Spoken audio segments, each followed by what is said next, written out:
Donc, numéro 31, on nous dit que Thomas vient d'acheter un terrain. Il veut construire une maison, mais il veut que son terrain n'occupe pas plus que 25 % ou le quart, donc plutôt le quart du terrain. Donc, quelle superficie, quelle aire sa maison pourra-t-elle occuper? Si je veux répondre à cette question-là, premièrement, il faut que je commence par trouver l'aire du terrain de Thomas qui est un peu spéciale. On voit que pour nous aider, ils l'ont séparé en deux parties. Donc, on va venir noter pour que ce soit plus facile. On va l'appeler A, B, C, D pour nos sommets. Donc, il est séparé en deux parties. On a un premier triangle ici. Et on en a un deuxième ici comme ça. Donc, je peux venir chercher l'aire des deux triangles, les mettre ensemble, puis ça va me donner l'aire totale du terrain de Thomas. Commençons par le premier, le triangle en jaune, le triangle ABD. Je connais un angle, l'angle ici qui est 68 degrés. Je connais un de ses côtés, un deuxième. Donc, il y a plusieurs façons de procéder. Moi, la façon de procéder, c'est que je suis venue m'abaisser une hauteur qui part du sommet B jusqu'à son côté opposé. Donc, ici, on sait qu'une hauteur, ça arrive toujours à 90 degrés. Étant donné que je connais le côté AD qui se trouve être la base de mon triangle, si je parviens à venir chercher la mesure de la hauteur, mais avec ma formule d'air, base fois hauteur divisé par 2, je vais pouvoir trouver son aire. Quand j'abaisse ma hauteur, je me retrouve avec un triangle rectangle. Je connais sa mesure d'un angle. Je connais l'hypoténuse du triangle rectangle. Et moi, je cherche la mesure de la hauteur qui se trouve à être le côté opposé à l'angle de 68 degrés. Donc, côté opposé, hypoténuse, je suis dans un rapport sinus. Donc, première étape, je peux venir chercher la mesure de la hauteur issue du sommet B. Donc, je sais que le sin d'un angle, c'est le côté opposé sur l'hypoténuse. Donc, sin de 68 va être égal au côté opposé que je cherche sur 25. Maintenant, avec un produit croisé, donc sin 68 fois 25, je peux venir trouver la mesure du côté opposé. Donc, on va l'appeler la mesure du côté X.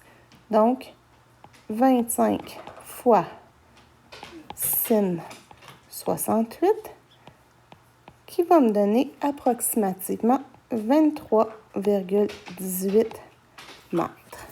Donc, ici, 23,18 mètres. J'ai tout ce qu'il faut maintenant pour venir chercher l'aire du triangle ABD. Donc, je sais que l'aire, c'est base fois hauteur divisé par 2.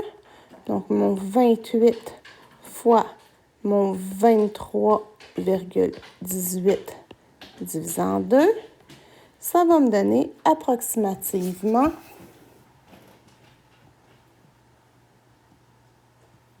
un instant.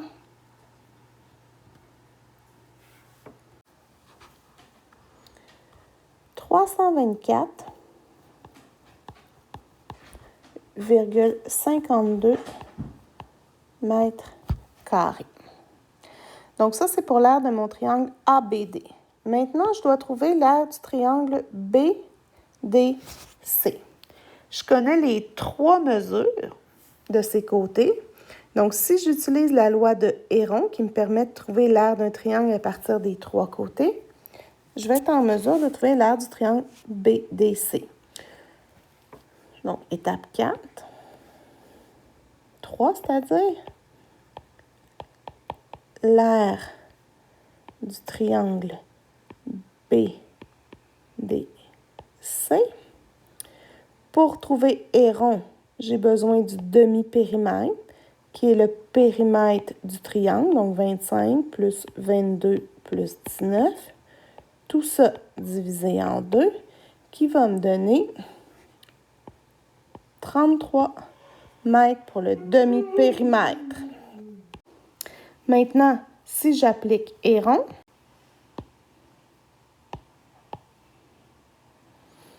donc la loi de Héron, la racine de P par P moins A par P moins B par P moins C, donc A, B et C étant les côtés, 33 fois 33 moins 25 fois 33 moins 19 fois 33 moins 22, ça va me donner à peu près 201,63 mètres carrés. Donc, si je viens chercher l'air total, donc je vais avoir mon 201,63 plus mon 324,52 qui va me donner approximativement 526,15 mètres carrés. Maintenant, je peux venir chercher l'aire de ma maison.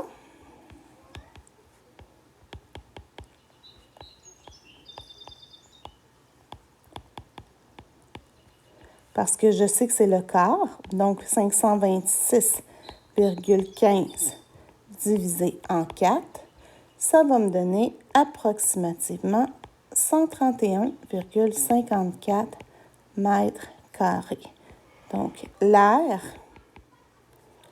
sera d'environ 131,54 mètres carrés. Et voilà, c'est ce que je devais trouver. C'est ma réponse. À toi de t'essayer.